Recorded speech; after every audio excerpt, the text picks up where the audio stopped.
Assalamualaikum warahmatullahi wabarakatuh. Nama saya Rahmahani Putri Sandra, NPM 1811070071 dari jurusan Pendidikan Islam Anak Usia Dini UIN Raden Intan Lampung, kelas C semester 4. Baik, di sini saya akan meresum materi kelompok 1 sampai kelompok 7. Yang pertama, konsep tumbuh kembang anak usia dini.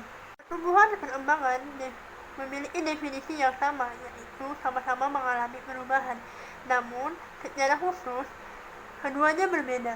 Pertumbuhan menunjukkan perubahan yang bersifat kuantitatif, yang ditandai dengan bertambah semakin kompleksnya sistem syaraf otot, syaraf, serta organ tubuh lainnya yang dapat diukur. Contohnya seperti berat badan, tinggi badan, lingkar kepala, dan lingkar lengan. Perkembangan menunjukkan perubahan yang bersifat kualitatif, ditandai dengan struktur dan fungsi tubuh yang lebih kompleks dalam kemampuan berbicara, gerak halus, gerak kasar, bahasa, sosial, dan emosional. Ada tahap pertumbuhan dan perkembangan. Pertama, masa prenatal, yaitu sejak konsepsi sampai kelahiran. Masa bayi dan anak 3 tahun pertama. Pada masa ini, anak memiliki kelekatan emosi pada orang tua, suka berhayal, dan egosentris. Ketiga, masa awal anak, dimulai pada usia 4-5 tahun. Yang keempat, masa tengah anak, dimulai pada usia 6-9 tahun. Yang kelima, masa terakhir anak, dimulai pada usia 10-12 tahun. 6. Masa remaja, diawali pada usia 13-21 tahun. Yang ketujuh, masa dewasa muda, diawali pada usia 22 tahun sampai 40 tahun. Yang 8, masa dewasa tengah, diawali pada usia 40 sampai 60 tahun. Yang terakhir, pada masa dewasa akhir, diawali pada usia 60 tahun ke atas. Faktor yang mempengaruhi tumbuh kembang anak, yang pertama, faktor herediter, yaitu meliputi bawaan, jenis kelamin, ras, dan suku bangsa. Yang kedua, faktor lingkungan. Faktor lingkungan ini memiliki peran penting dalam menentukan tercapai atau tidaknya suatu potensi yang sudah dimiliki. Faktor ini meliputi dua lingkungan, yaitu lingkungan prenatal dan lingkungan postnatal. Yang ketiga, faktor hormonal. Faktor ini berperan dalam mempengaruhi pertumbuhan tinggi badan dan sistem skeletal. Adapun cara deteksi pertumbuhan dan perkembangan anak usia dini. Yang pertama, pengukuran antropometri. Pengukuran ini meliputi pengukuran berat badan, tinggi badan, lingkar kepala, lingkar lengan yang dapat dipantau dan dibina. Kedua, gerakan kasar atau motorik kasar adalah aspek yang berhubungan dengan kemampuan anak melakukan pergerakan dengan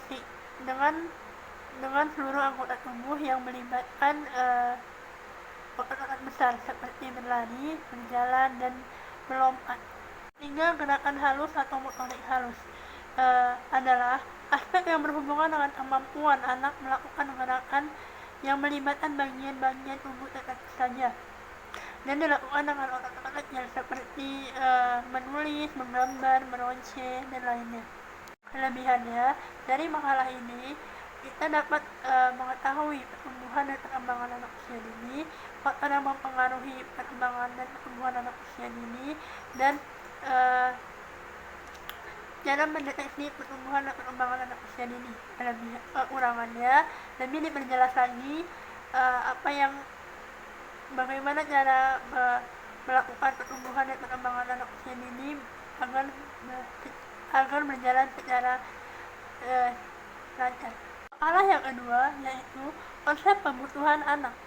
Kebutuhan haruslah dipenuhi setiap orang, apalagi kebutuhan anak usia dini. Kebutuhan anak usia dini haruslah dipenuhi oleh setiap orang tua untuk mendukung dan mengoptimalkan tumbuh kembang anak. Kebutuhan yang harus dipenuhi oleh anak usia dini yang pertama adalah kebutuhan stimulus atau kebutuhan asah. Kemampuan asah perlulah distimulasi untuk mengembangkan kemampuan sensorik, motorik, kognitif, kemampuan bahasa, sosial emosional, dan spiritual anak. Yang kedua, kebutuhan ASI. Pemenuhan kebutuhan ASI akan mendukung tumbuh kembang anak yang mencakup kepercayaan diri anak dan hubungan sosial anak terhadap orang lain. Yang terakhir, kebutuhan asuh.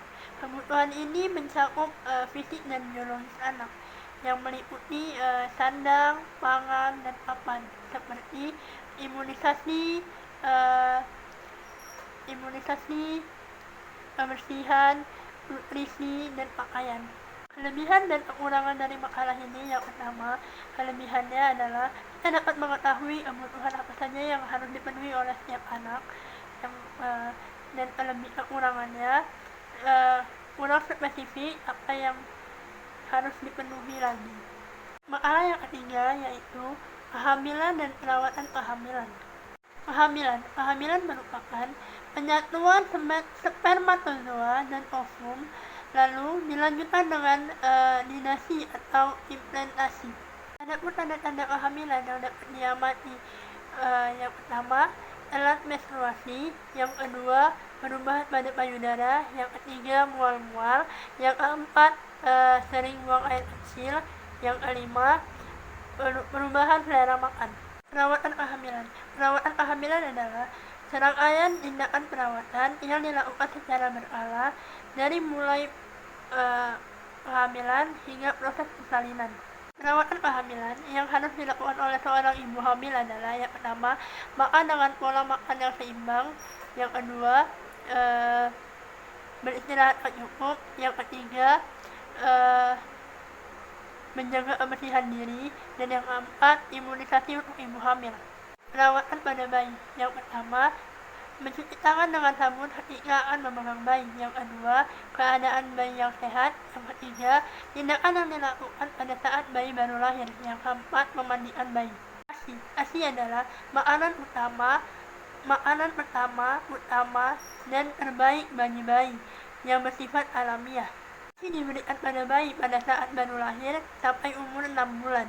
Lihat dari makalah ini, kita dapat mengetahui perawatan ibu hamil dan perawatan janin.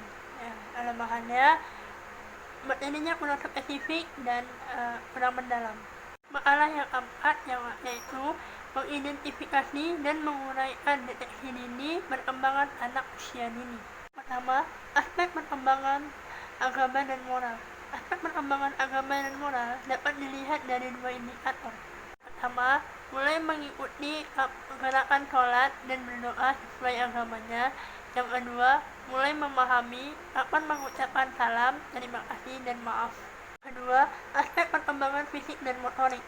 Aspek ini dibagi menjadi dua aspek lagi, yaitu aspek perkembangan motorik halus dan aspek perkembangan motorik kasar.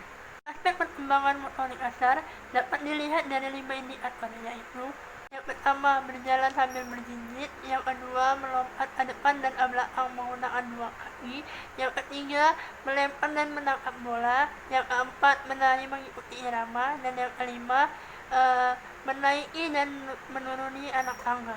Sedangkan aspek perkembangan motorik halus anak dapat dilihat dari 4 indikator. Pertama, meremas kertas, yang kedua, menggunting kertas sesuai dengan pola, yang ketiga, melipat kertas, yang keempat, koordinasi mata dan tangan cukup baik untuk memegang benda. Ketiga, aspek perkembangan kognitif. Aspek perkembangan kognitif dapat dilihat dari 5 indikator.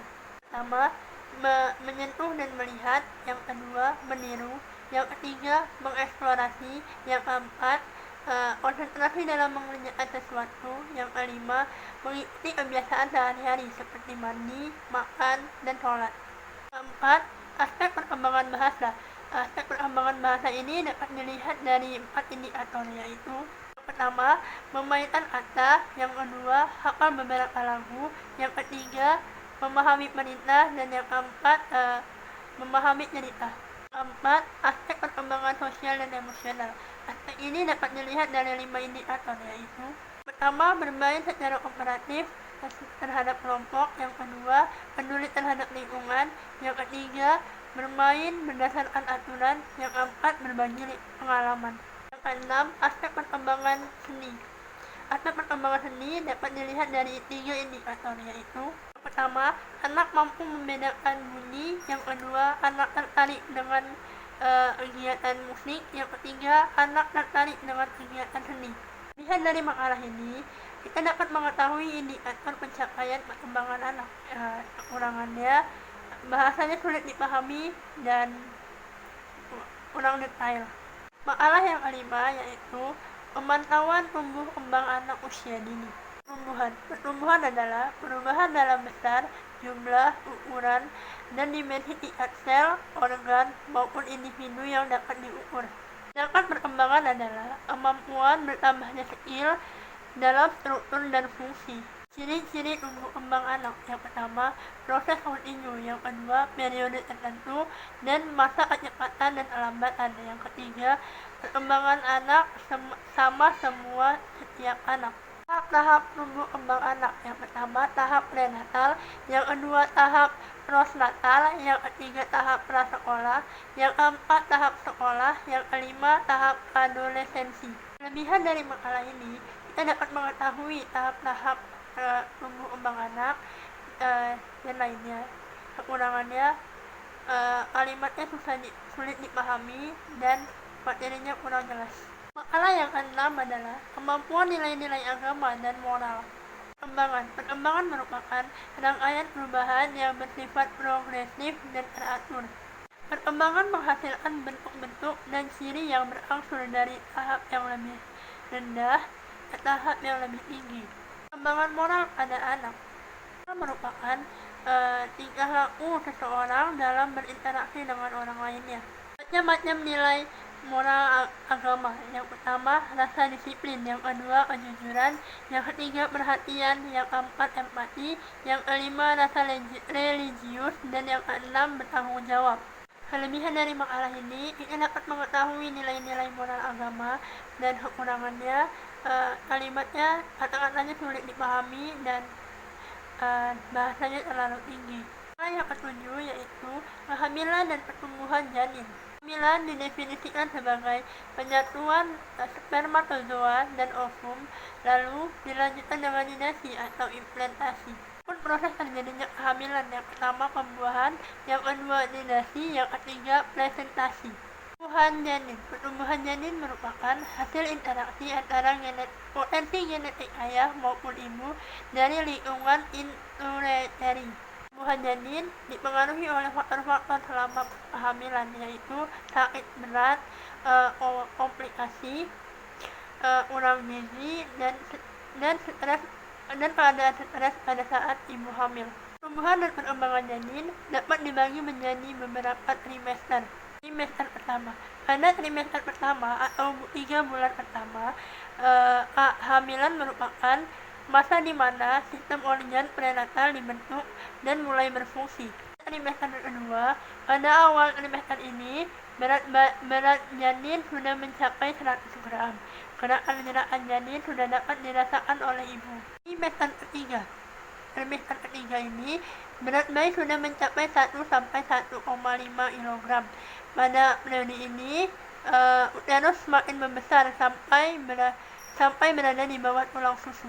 Kelebihannya, kita dapat mengetahui proses terjadinya kehamilan. Yang kedua, kita dapat mengetahui pertumbuhan dan perkembangan janin dari trimester 1 sampai terakhir.